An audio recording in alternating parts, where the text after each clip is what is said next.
अस्सलाम वालेकुम व्यूअर्स, मैं हूं आपका अपना स्टोल्जर मोहम्मद सत्तार बाकर।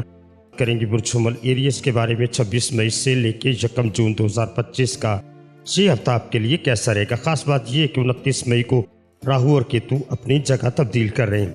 हफ्ते की शुरुआत आपके लिए नई तवानाई के साथ होगी, कामों में तेजी आएगी, लेकिन गुस्से पर भी काबू रखना आपके लिए जरूरी होगा।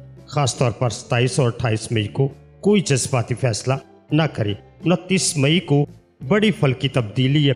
राहु बुर्ज हौज से निकलकर बुर्ज तल्फ में दाखिल होगा और केतु बुर्ज सुमला से बुर्ज असद में आ जाएगा। ये तब्दीली तकरीबन 1.5 साल तक असरअंदाज होती है, तो इसके असरात देर पा होंगी।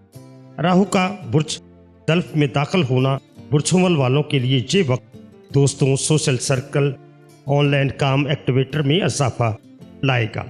आप नई सोसाइटी या ग्रुप का हिस्सा भी बन सकते हैं, लेकिन धोखा खाने से बचें। कोई पुराना दोस्त साथी नई ऑफर लेकर आपके पास आ सकता है, लेकिन हर बात पर फौरन यकीन न करें। केतु का बुर्ज असद में आना आपकी तख्लीकी सलाहियतों, बच्चों और मोहब्बत के मामलात पर असर डालेगा। मोहब्बत में सर्दमहरी या गलत फहमियाँ पैदा हो सकती हैं, लेकिन अगर आप तख्लीकी काम करते हैं जैसे आर्ट, डिज़ाइन या फार्मिंग आर्ट्स, तो केतु आपको रूहानी गहराई दे सकता है। बच्चों के साथ वक्त गुजारना और उनके जज्बात को समझना आपके लिए अहम होगा।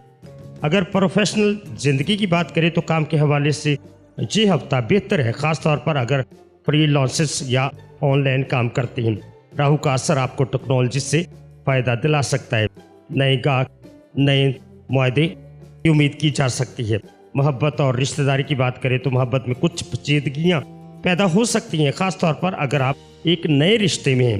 पुराने रिश्तों में दरार को वक्त पर संवारना आपके लिए ज़रूरी है। अब रूहानियत और अंदरूनी सुकून की बात करें तो ये वक्त आपको खुद शनासी का मौका देगा।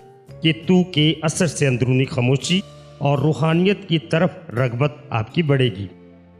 बुर्जुमल के लिए ये हफ्ता तब्दीलियों का है। राहु और केतु की जगहों को तब्दील आपकी ज़िंदगी में नए दरवाजे खोलेगा। बस खुद पर यकीन रखें और जल्दबाजी से गुरेज करें।